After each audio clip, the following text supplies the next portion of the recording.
ASMR et nous allons de suite faire une séance de relaxation spéciale console portable.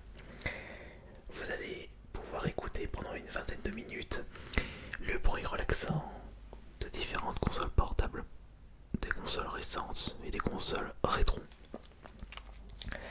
Et si on atteint les 5000 pourboires, ce qui représente 1, 2, 3, 4, 5 jetons pourboires ASMR, je vous proposerai la version 1 heure. Donc une vidéo 1 heure de Trigger console ASMR. Ouais, ce sera une petite vidéo test. Mais je pense qu'on va atteindre facilement les 5000 pourboires. Donc, pour commencer cette séance, laissez-moi vous présenter la dernière version de la Game Boy Advance. Il s'agit de la Game Boy Micro, sortie, alors si je ne me trompe pas, elle est sortie en 2004 ou en 2005, presque en même temps que la DS. Et il s'agit d'une toute petite Game Boy Advance. Malheureusement, par rapport à la Game Boy Advance SP et la Game Boy Advance standard, elle ne peut pas lire les jeux Game Boy et Game Boy Color. Cependant, tout comme les versions AGP 101, on s'appelle comme ça, elle possède une qualité d'écran irréprochable. Et pour ceux qui ne le savent pas, nous avons deux qualités d'écran différentes pour les Game Boy Advance SP. Les premières versions possèdent un écran de moins bonne qualité. C'est pour cela que certaines Game Boy Advance SP sont plus recherchées.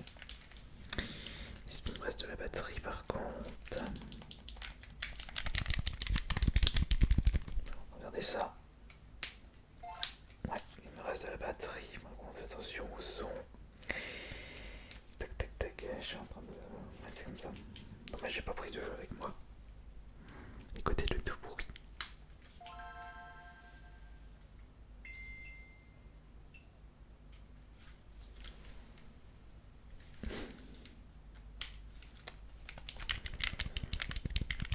Une chouette console portable.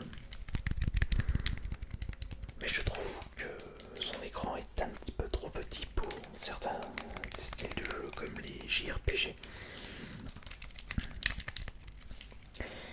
Mais si nous restons du côté de la Game Boy Advance, je vais vous présenter maintenant la meilleure console portable de chez Nintendo.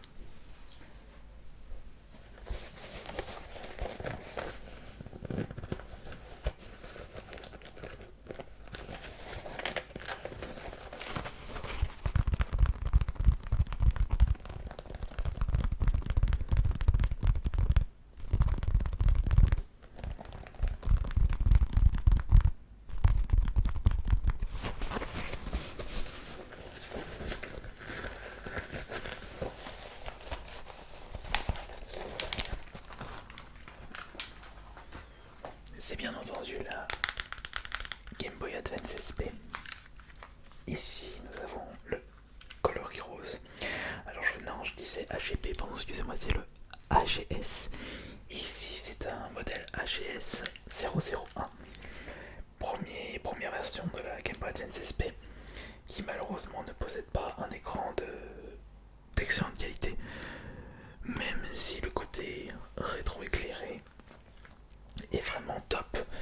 Pour ceux qui ne le savent pas, la première version de la Game Boy Advance, celle qui est rectangle, ne possédait pas un écran rétro-éclairé. Une console super ergonomique et géniale en même temps, surtout si vous désirez jouer à vos jeux Game Boy et Game Boy Color préférés.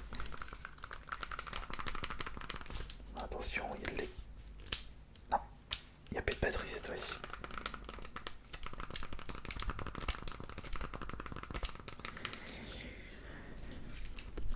Si je peux vous citer mes jeux Game Boy Advance, mes jeux Game Boy Advance préférés.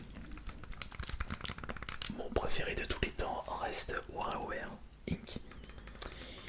Un jeu qui est en fait une compilation de micro-jeux. Et il y a aussi les Advance Wars qui sont énormes. Je suis d'ailleurs très déçu que Nintendo n'a toujours pas donné suite à la série. Le dernier en date est l'Advance Wars Dark Conflict sur la DS, le deuxième de la DS. Et pour ceux qui ne le savent pas, Advance Wars avait débuté d'ailleurs en France avec le premier sur Game Boy Advance. Mais c'était une série qui existait depuis la NES, qui se nomme Famicom Wars. Logiquement, ça avait débuté sur la Famicom, la NES japonaise.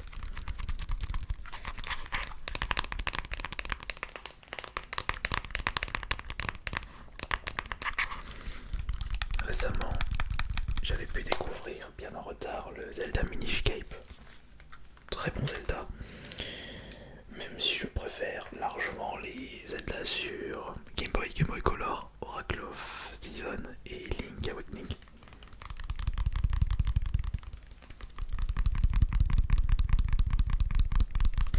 Les petits F-Zero sont pas mal aussi sur Game Boy Advance. Et que dire de Kirby, Nightmare et Dreamland. Tout à fait, clairement.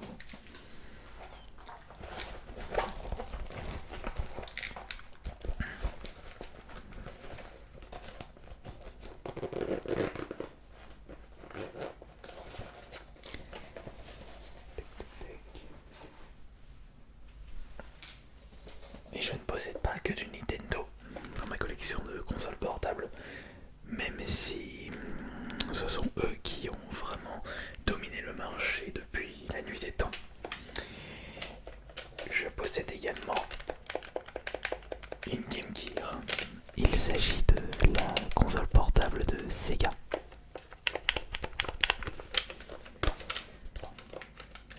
Une belle bête de course qui était la principale concurrente de la Game Boy, avec un écran rétroéclairé, ce qui était complètement fou, puisque du côté de Nintendo il fallait attendre la Game Boy Light. Enfin, elle n'est pas sortie bien plus tard, mais la Game Boy Light était une version de la Game Boy qui n'a pas été beaucoup éditée. Vraiment la vraie première console rétroéclairée de chez Nintendo, c'est la Game Boy Advance SP, celle qui s'est vraiment bien vendue. Étant donné que j'ai plus grandi avec la Game Boy, logiquement je n'ai pas passé beaucoup de temps avec la Game Gear.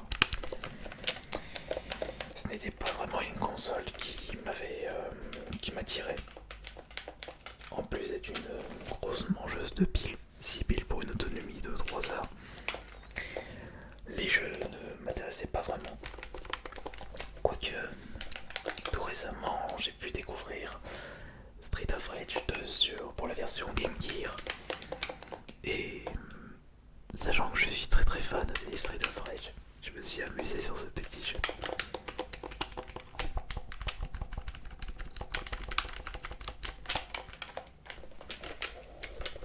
Encore une fois, on peut dire que Sega était en avance sur son temps.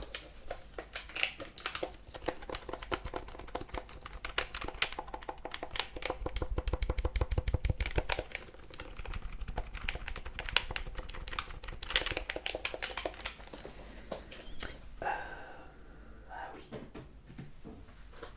j'ai celle-ci, la console portable que vous ne connaissez très certainement pas. C'est pas une console Nintendo officielle. Il s'agit en fait d'une petite machine développée par la société Hyperkin.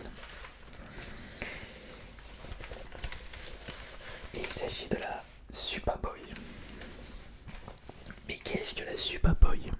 Qu'est-ce que c'est que cette console?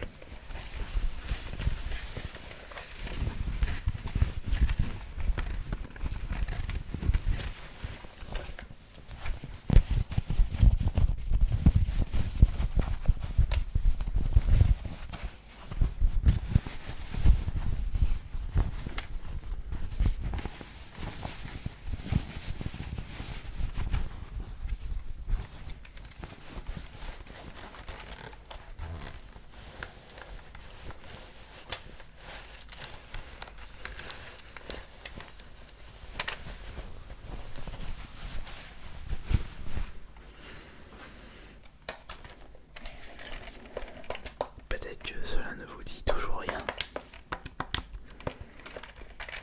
Mais si vous observez bien les boutons, il s'agit d'une Super Nintendo portable. Non, ce ne sont pas les boutons de la version européenne. Ce sont, enfin, le coloris des boutons représente la version américaine de la Super Nintendo. Oh, et j'ai oublié d'enlever ceci.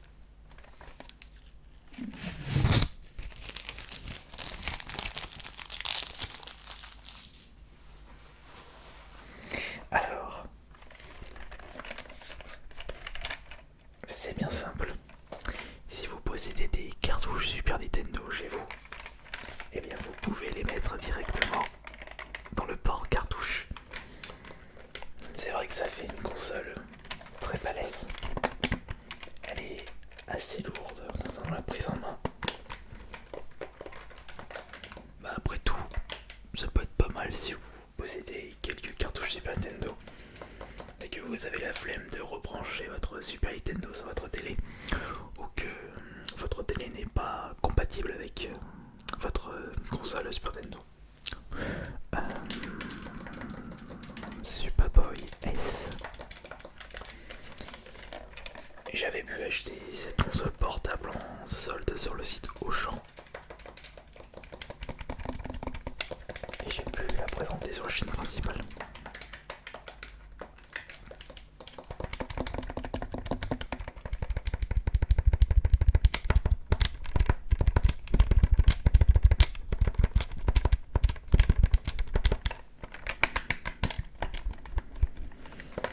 Et vous retrouvez tous les boutons d'une manette Super Nintendo avec la croix directionnelle, bouton Star et Select. Nous avons X, Y, P, A et bien entendu R et L.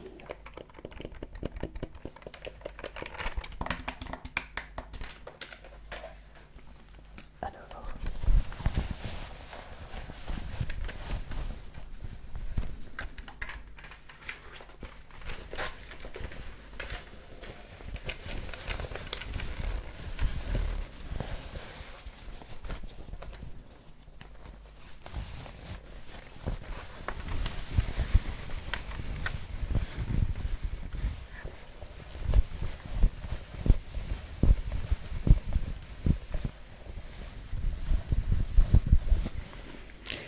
on va maintenant repasser du côté des consoles Nintendo officielles avec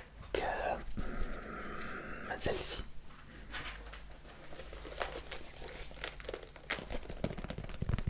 Dans cette petite sacoche que j'ai pu récupérer lors d'un événement spécial Mario Sonic aux Jeux Olympiques.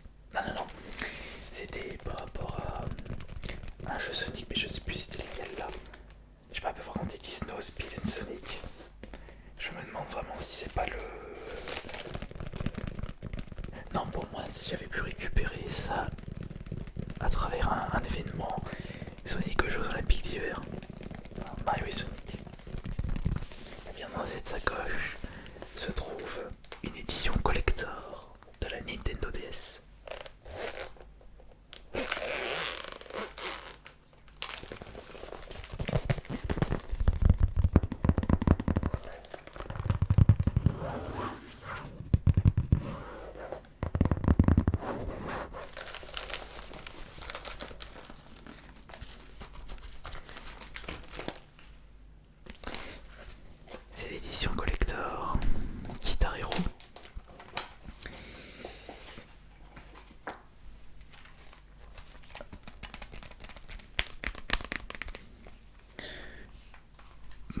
DS préféré. À l'époque, c'était durant l'apogée de la série Guitar Hero. Sur console de salon, ils avaient sorti énormément d'opus différents.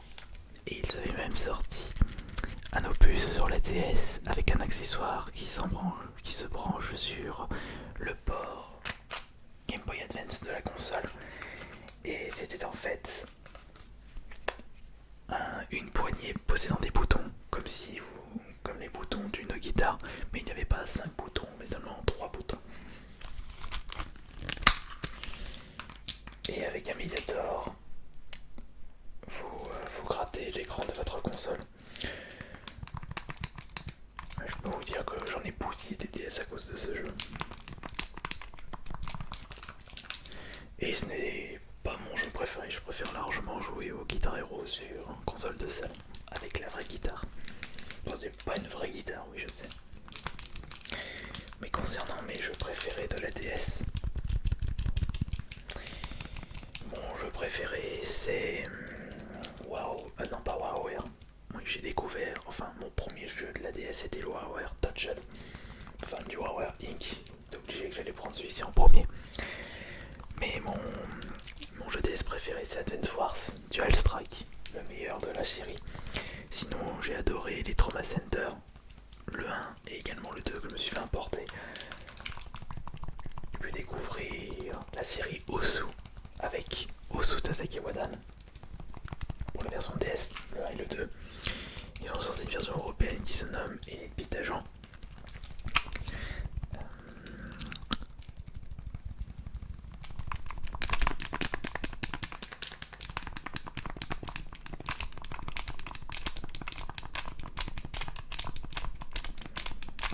Après, ça restait une bonne idée, le style double écran. Nintendo s'était inspiré des anciennes Game & Watch pour le design de cette console, plus le double écran. Là, je possède la version Lite. La première DS, sobrement appelée la DS Tank, était beaucoup plus épaisse.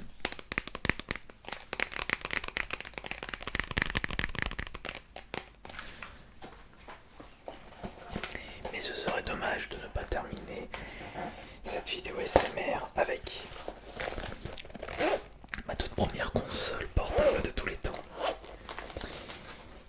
Et sans grande surprise, il s'agit de la Game Boy Frigo, c'est comme ça que je l'appelle.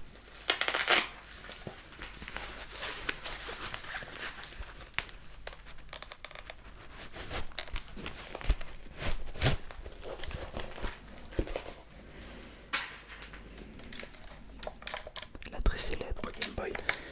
Alors, à chaque fois j'oublie en quelle année elle est sortie chez nous, je sais plus si c'est en 89 ou en 90. Mais j'ai pu découvrir d'excellentes pépites, des jeux cultes comme Tetris, Zelda Link Awakening, les Mario Land, Mario Land 2, Mario Land 1, Wario aussi. Wario Land était énorme. Super Mario Land 3.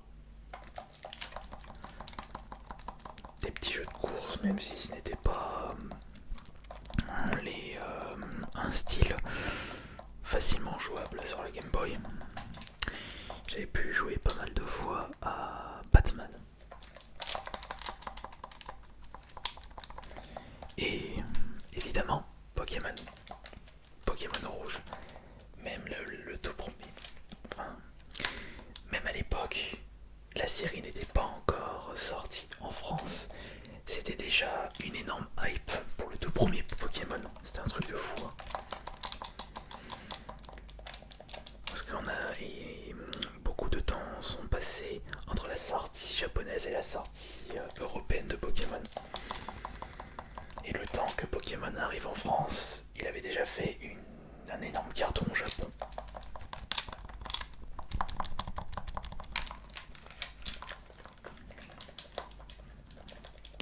Et c'était une véritable révolution de pouvoir jouer à des jeux Nintendo partout où on le souhaitait.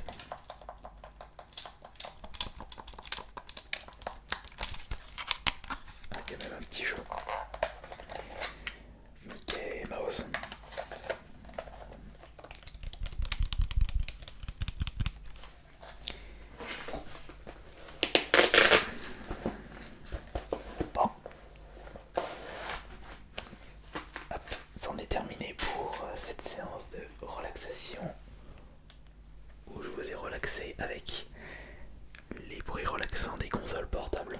Et n'oubliez pas, si on atteint les 5000 likes sur cette vidéo, je vous propose la même vidéo mais pendant 1 heure avec d'autres consoles portables.